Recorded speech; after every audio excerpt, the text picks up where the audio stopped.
감사의 달을 맞이하면서 세 번째로 우리 로마서 1장 21절에서 23절 말씀을 중심으로 해서 감사가 사라질 때 일어나는 일이라고 하는 주제를 가지고 우리가 함께 말씀을 나누려고 합니다.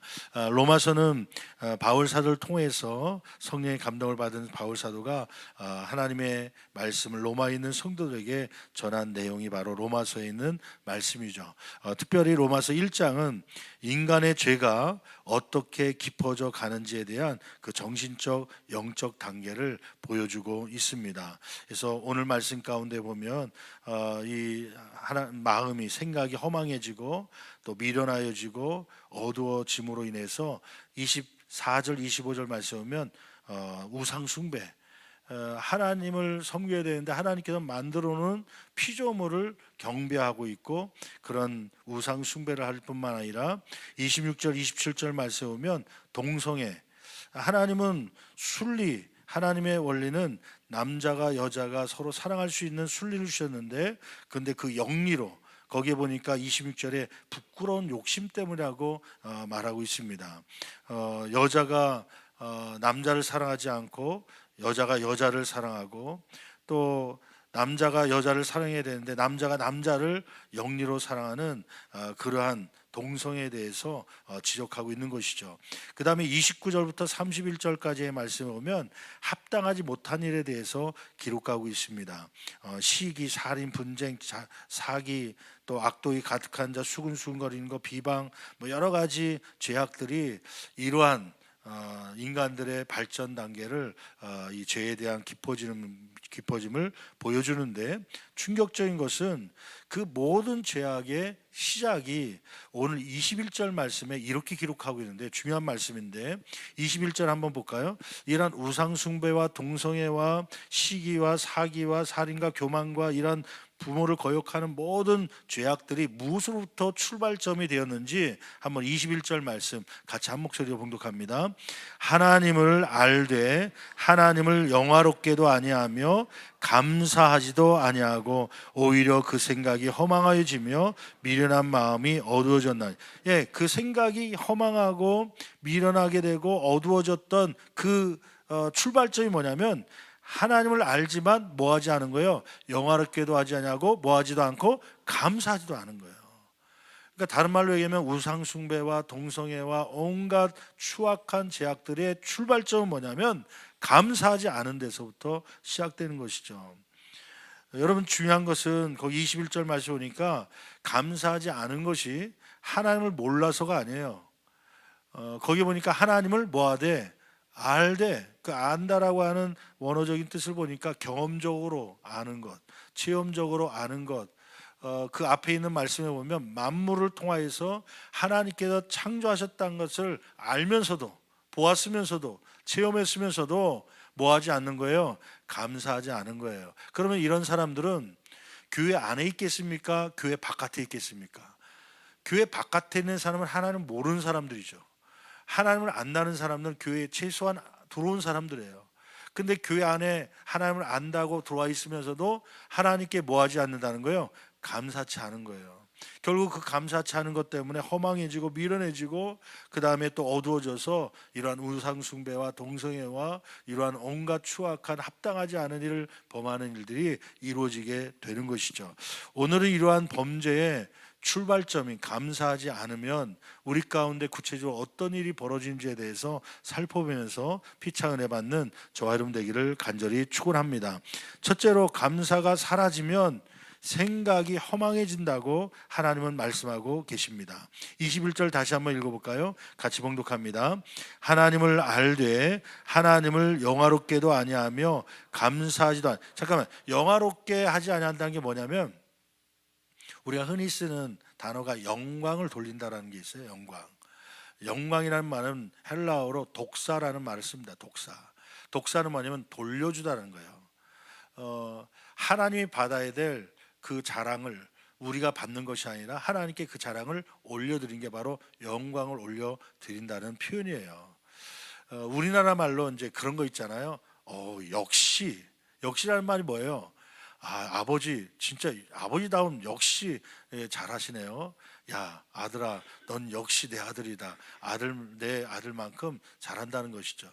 하나님 역시 하나님 작품이시네요. 하나님께서 역시 그렇게 하셨네요. 하나님이 그 칭찬을 받을 수 있도록 돌려드리는 것이죠. 그런데 이 하나님을 알지만 하나님을 영화롭게 하지 않아요. 하나님께 그 칭찬을 올려드리지 않고 자기가 취하는 것이죠. 그 다음에 뭐 하지도 않는다는 거예요. 감사하지도 아니하고, 그 다음에 감사하지도 않으니까 어떤 현상이 일어나면 오히려 그 생각이 뭐하여진다는 거예요. 허망하여진다. 허망이라는 게 뭐예요? 감사하지 않는 사람에게 첫 번째 오는 단계는 뭐냐면 허망의 단계입니다. 허망이라는 게 뭐예요? 생각이 허망해진다는데, 허망이라는 것은 헛된 망상이죠. 그러니까 한마디로 하면 쓸데없는 것이에요. 공허한 것입니다.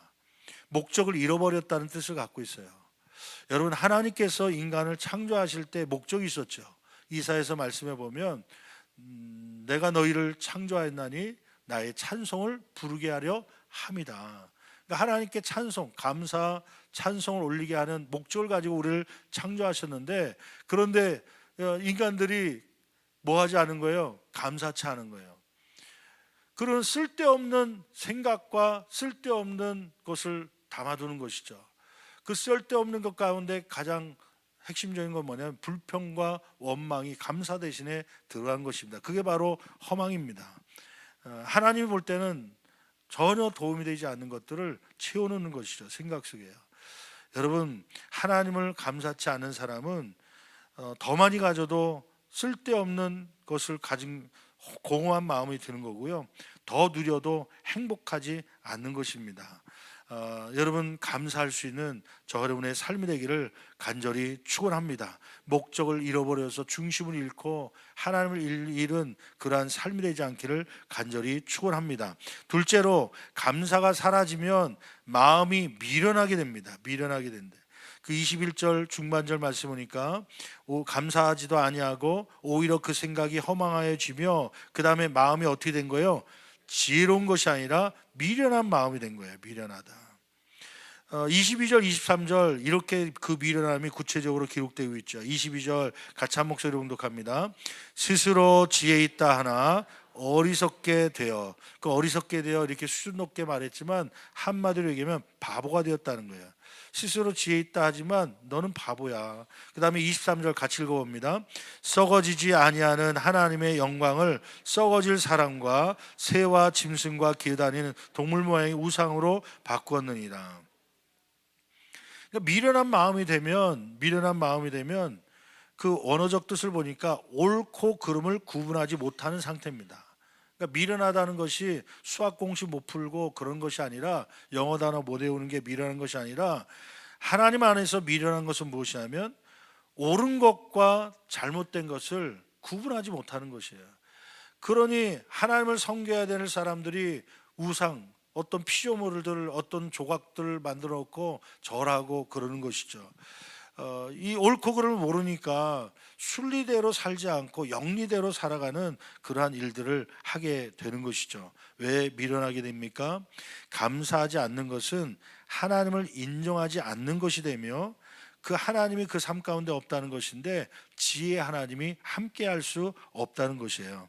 지혜 하나님이 함께할 수 없으니, 지혜 근본이신 하나님이 함께할 수 없으니 미련한 삶이 되는 것이죠. 어떤 것이 옳고 그름이 되는지를 구분할 수 없는 상태가 된다는 것입니다. 세 번째로는 감사가 사라지면 영적으로 어두워집니다. 21절 하반절 말씀 보니까 거기에 감사하지도 아니하고 오히려 그 생각이 허망하여지며 미련한 마음이 밝아진 거예요? 어두워진 거예요? 어두워졌다는 것이에요. 여러분, 어두워졌다는 건 빛을 잃고 흐려진 상태를 얘기하는데, 어두워지면 무엇이 무엇인지 구분이 잘 안 가요. 알아볼 수가 없는 것이죠. 불을 꺼놓으면 여러분이 어디 앉아 있는지, 그 권사님이 어디 있는지 찾아볼 수가 없는 것이죠. 우리가 이제 가브리엘 찬양성계단이 한 12, 13년 전에 저 커튼을 했어요. 커튼을 할 때 목사님 어떤 커튼을, 여기 옆에 있는 커튼들이 그때 한 건데 어떻게 했으면 좋겠습니까? 그때는 이제 커튼이 없었거든요. 근데 이제 막 빛이 아침에 막 이쪽에서 떠오르니까 성가대 찬양대 앉아 있는 분들이 막 빛을 봐야 되니까 눈이 시리고 그래갖고 좀 커튼이 있었으면 좋겠다. 그래서 얇은 커튼을 하려고 했는데 그러지 말자. 왜냐하면 여기가 또 오후에, 주일 오후에, 옛날에는 주일 밤에 저녁 시간에 공연 같은 걸 했는데 지금은 이제 오후 예배가 됐으니까 오후에 공연을 해야 되는데 조명을 켜야 되는데 환해 갖고 이게 조명이 안 되는 거예요. 그래서 좀 암막할 수 있는 좀 두꺼운 천으로 해서 내리자. 그래서 저게 이제 바깥에 빛이 안 들어오도록 이제 내리면, 그래서 이제 낮에도 깜깜하게 만들 수 있는 거죠. 그러다 보니까 이제 어떤 문제가 있냐면, 어저께 리허설을 이제 오늘 오후에 2시 반에, 원래 2시 예배인데 30분 좀 늦춰서, 왜냐하면 연습하는 팀들이 또 외부에서 교회들이 와서 오늘 연합 예배고 또 우리 공연을 하게 되는데 이제 리허설을 어저께 이제 하는데 이 조명이 꺼지니까 아무것도 제대로 안 보이는 거예요. 그러다 보니까 뭐 계단 내려가는데 잘못 헛디뎌서 굴러 떨어지면 안 되니까, 그러니까 이제 어떻게 했냐면 여기다 이제 표시를 해놨어요. 지금 그래서 몇 개 휴지가 떨어진 게 아니라 여기다 형광 테이프를 붙여놨어요. 불 꺼져도 보일 수 있도록. 그래서 이게 계단입니다, 이게 중앙입니다. 그래서 이제 자기 설 자리 알아볼 수 있도록, 내려갈 자리 알아볼 수 있도록 그렇게 해놓은 것이죠. 불 꺼지면 아무것도 보이지 않습니다. 여러분, 감사치 않다 보면 쓸데없는 생각들이, 불평과 원망이 생겨나고, 그 다음에 뭐가 옳고 그름인지 잘 모르는 미련한 마음이 되고, 세 번째는 뭐냐면 영적으로 어두워져 갖고 하나님의 말씀을 보는데도 하나님이 보이지 않습니다. 자연을 보면서도 자연 속에 나타난 하나님의 손길이 보여지지 않아요. 왜냐하면 그 마음이 어두워졌기 때문입니다. 이제 이번 주 화요일 날 우리 70세 이상 되신 성도들과 함께 이제 또 2번째 번개팅을 가려고 그래요. 첫 번째는 이제 후원해 주신 분들도 있고 교회에서 또 같이 지원해 주셔서 우리가 식사를 했는데, 목사님 우리 돈 있어요. 지금 우리 식사비 낼 정도 되니까 회비 걷어서 가면 우리도 자유롭게 갈 수 있습니다. 그래서 그러면 그렇게 오시기로 하고, 이번 달부터는 이제 회비를 걷어서 하는데 한 2만 원 정도 회비만 있으면 이제 10시에 여기서 출발해서 강화도 만이산이라 적으니까 만이산 못 올라간다 그러는데 만이산 앞에 있는 식당 가는 거예요. 만이산 올라가는 게 아니고. 그래서 하여튼 뭐 좀 지팡이 잡고 걷기만 해도 그냥 오세요. 그래서 전도할 사람도 데리고 오세요. 같이 친구들 주변에. 더군다나 요즘에 가을철인데 떨어진 낙엽들, 또 가을산 좀 보고 싶은데 못 보신 분들이 많아요. 또 가면서 바다도 좀 구경하기도 하고, 집안에만 홀몸 어르신들, 또 이렇게 친구가 없어서 혹은 또 이렇게 집안에만 계신 분들이 있는데 또 자녀들이 또 모시고 다니면 좋은데 다 일하고 또 벌어야 되기 때문에 바빠서, 그래서 이제 시간 남는 제가 화요일 날 같이 이제 모시고 가려고 그래요. 이제 접수를 지금 이제 현관에서 받고 있는데 이제 자연을 이렇게 보면 막 꽃들을 보잖아요. 그 산에 막 푸른 나뭇잎들이 지금 붉게 막 바뀌고 있는데 또 떨어지고 있는데 참 기묘하다는 생각이 들어요. 막 그런 꽃들을 보면서도, 겨울에 피는 꽃들을 보면서도 야, 하나님이 살아계시다, 그것을 깨닫고 느낄 수 있는 저와 여러분 되기를 간절히 축원합니다. 근데 이 감사치 않게 되면 중증으로 들어가면 어두워져 갖고, 영안이 어두워져 갖고요, 하나님의 말씀인데도 보면서도 들리지 않아요. 보이지 않아요. 예배를 드리면서도 감동이 없어요. 그 왜냐하면 다른 환경에 문제가 있는 게 아니라 내 마음이 뭐해졌기 때문에요, 어두워졌기 때문이에요. 다른 말로 얘기하면 그 어두워졌던 마음이, 불평과 원망의 마음이 혹은 밀어내진 마음이 다시 회복되기 위해서는 출발점이 어디냐면 감사예요.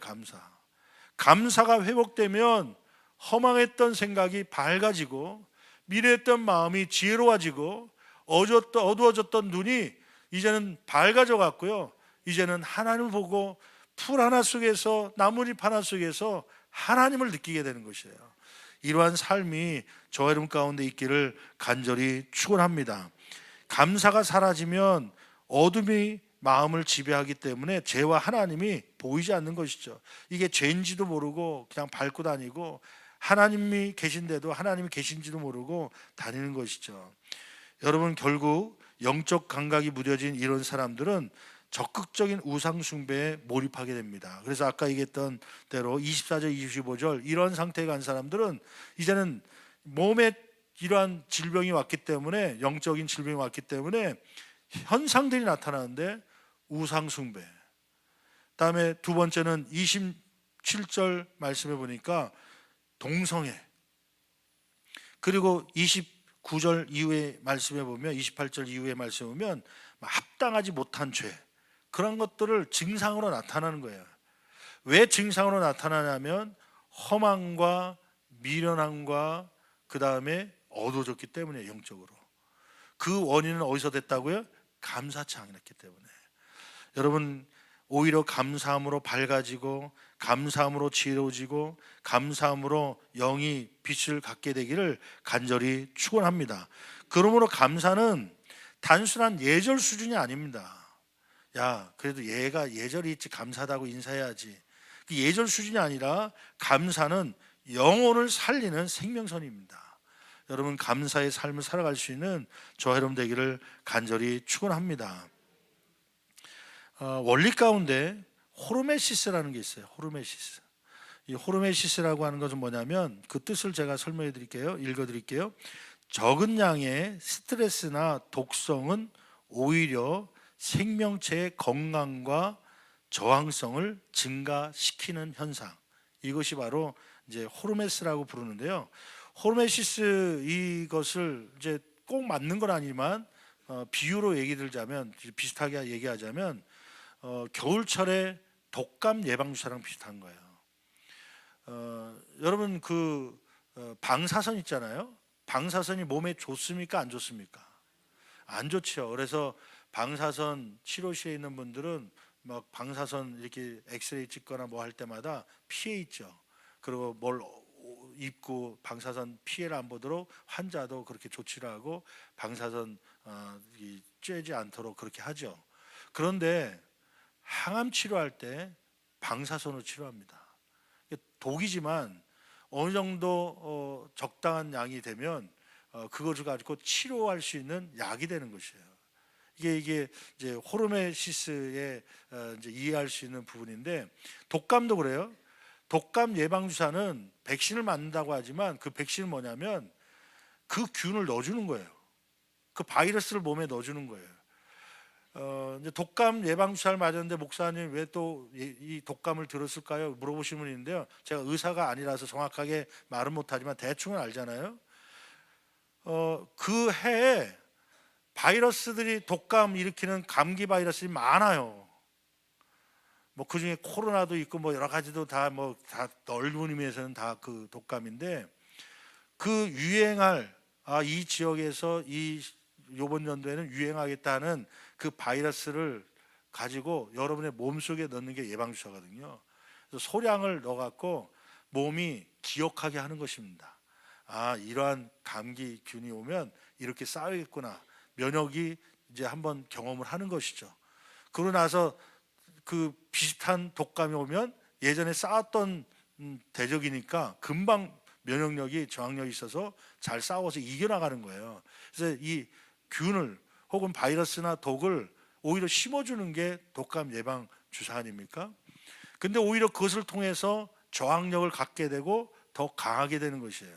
이게 바로 호르메시스라고 하는 원리인데, 여러분, 고난이라고 하는 것, 어려움이라고 하는 거요, 물론 좋지 않은 것이지만, 그러나 그런 것이 우리의 삶 가운데 들어올 때 오히려 정신적으로, 영적으로 강해지는 역사가 있는 것이에요. 그걸 가리켜서 영적인 호르메시스 원리라고 하는 것이죠. 잘 알고 있는 스티브 잡스, 애플을 일으켜 세운 스티브 잡스가 이제 살아 있을 때 기자들이 물어봅니다. 당신의 인생 가운데 가장 최고의 일은 무엇이었습니까? 이제 뭐 그 맥이라고 하는 그 프로그램을 만들기도 하고, 또 우리가 흔히 쓰는 아이폰, 이러한 것을 이제 개발했던 그런 사람이기 때문에 그런 것 중에 어떤 것이 최고의 가장 좋은 일이었는지를 그 얘기할 줄 알았죠. 그런데 이 스티브 잡스가 내 인생에 가장 좋았던 일은 27살에 애플의 CEO로 있다가 그 경쟁 충돌이 일어나서 거기서 해고되던 그때, 회사에서 밀려서 쫓겨날 때, 그때가 내 인생의 가장 좋은 때였습니다. 예상치 않은 답변이 나온 거예요. 아니, 새로운 개발하고 무슨 신제품을 안 해도 대박 났다라고 하는, 그래서 회사가 살아났다라고 하는 그때를 얘기할 줄 알았는데, 오히려 젊은 나이에 한번 애플에서 경쟁에 밀려서 해고당한 적이 있었는데, 그때가 내 인생의 가장 좋은 일이었습니다. 왜 그때가 가장 좋은 일이었습니까? 그랬더니 그 얘기를 해요. 물론 그 기간 동안 자기의 아내를 만날 수 있게 되었다는 것도 있지만, 더 큰 것은 자기가 애플의 CEO로 있으면서 그 대표라는 그 직함 때문에 두려움이 있었대요. 조심성이 있었대요. 어떤 걸 실험하려고 할 때마다 실패하면 이 대표라는 명예가 이게 안 되니까 실험을 못했다는 거예요. 많이 생각은 있지만 도전을 못 해봤다는 거예요. 근데 그 CEO에서 해고를 자기가 원치 않았지만 잘리면서, 물론 마음의 충격과 상처가 있었지만, 그때 한 가지 얻었던 것이 있다는 거예요. 그것은 뭐냐면 실험에 대한 자유를 얻었다는 거예요. 그동안 머릿속에 있었지만 해보지 못했던 것을 이제 대표라는 직함을 내놓고 마음껏 시도할 수 있었던 계기가 된 것이죠. 그때 세웠던 회사가 두 개 있었다고 그래. 해고당하고 다른 일을 그럼 해야겠다 해서 세웠던 회사가 두 개 있었는데, 하나는 넥스트라고 하는 그런 회사죠. 대학 기업용 고급 컴퓨터 기술을 이제 개발하기 시작합니다. 그래서 후일 이 기술이 우리가 잘 알고 있는 맥의 OS 시스템이 그 기반이 된 것이죠. 애플의 핵심 자산이 되기도 한 것이죠. 그 또 하나는 회사를 차린 게 뭐냐면 픽사예요. 그 해고단 이후에 픽사라고 하는 그러한 회사를 차렸는데, 그 픽사를 통해서 해보고 싶었던 게 뭐냐면 컴퓨터 그래픽을 가지고 애니메이션을 만들면 좋겠다. 그 개혁을 하기 위한 시도를 해본 것이에요. 그래서 처음 나온 것이 뭐냐면 토이스토리라고 하는 그 애니메이션, 컴퓨터 그래픽을 통한 애니메이션이 되어 있는 그런 토이 스토리를 만들게 되면서 그 당시에 세계 최고의 애니메이션 스튜디오가 된 것입니다. 그 사이에 애플이 막 무너지면서 다시 이 스티브 잡스를 불러들여야겠다 생각하고 다시 들어오게 되므로, 나중에 이 애플 안에서 그동안 자기가 시도했던 모든 기술들을 이제 기반 삼아서 아이폰을 만들기도 하고 여러 가지 만들면서 그가 훌륭한 사업가가 된 것이죠. 무슨 이야기냐면, 지나고 나서 보니까 해고가 그 당시에는 마음이 아프고 힘든 과정인 줄 알았더니 그것이 가장 좋은 일이라고 하는 것이에요. 아까 얘기했던 호르메시스, 어떤 독을 통하여서 오히려 강하게 되는 그러한 일이 이 스티브 잡스 삶 가운데 있게 된 것이죠.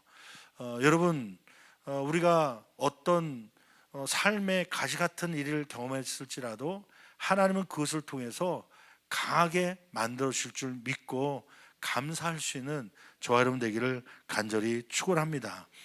지금은 힘들고 어렵지만 내가 생각했던 학교에 진학을 못하고 또 내가 가고 싶었던 직장에 취업을 못하고 그런 학생들과 자녀들이 있어서 속상한 마음이 있지만, 하나님은 그것을 호르메시스로 이용하셔서 훗날에 가장 좋은 일로 우리를 만들어 주실 하나님인 줄 믿고 감사할 수 있는 저와 여러분 되기를 간절히 축원합니다. 좀 이따 부를 찬양 가운데 이러한 찬양이 있죠. 날 구원하신 주 감사, 모든 것 주신 감사. 이 찬양 가운데 2절 가사는 이런 가사가 있어요. 응답하신 기도 감사, 거절하신 것도 감사. 이 호르메시스의 원리를 깨달은 사람은, 다른 말로 얘기하면 독처럼 생각했던 고난을 통해서 오히려 나를 정신적으로 영적으로 강하게 하셨던 하나님의 그 은혜를 깨달은 사람은요, 거절하신 것 속에서도 뭐 할 수 있는 거예요? 감사할 수 있는 것이죠. 거기에 3절 말씀은 그러한 것이 잘 담겨져 있죠.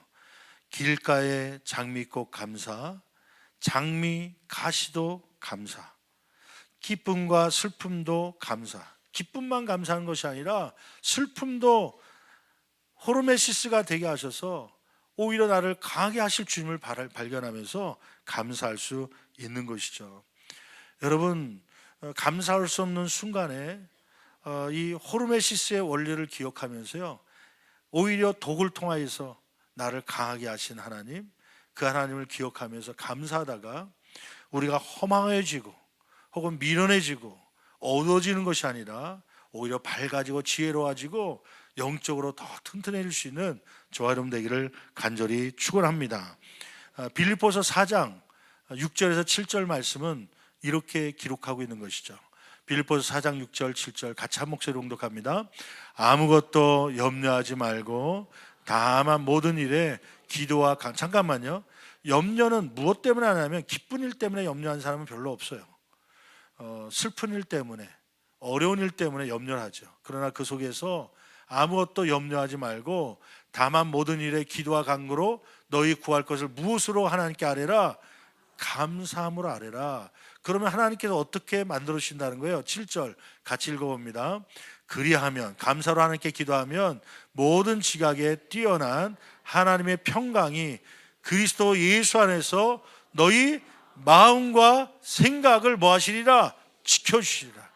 감사할 때 허망하게 되는 불평과 원망의 생각을, 쓸데없는 생각을 갖게 하는 우리의 생각을 지켜주실 것이고, 미련해지게 되는 우리의 마음을 지켜주신다고 말씀하고 있어요. 뭐 할 때요? 감사할 때, 감사할 때. 여러분, 이 한 주간도 이 감사를 통해서 잃었던 우리 지혜를 회복하고 잃었던 영성을 회복할 수 있는 저와 여러분 되기를 간절히 축원합니다. 그리함으로 더 행복해지고 더 지혜로워지며 더 하나님을 가까이 보는 성도님들이 되시기를 간절히 축원합니다. 축원합니다. 기도하시겠습니다. 여러분, 감사는 호르메시스를 만들어내는 재료입니다.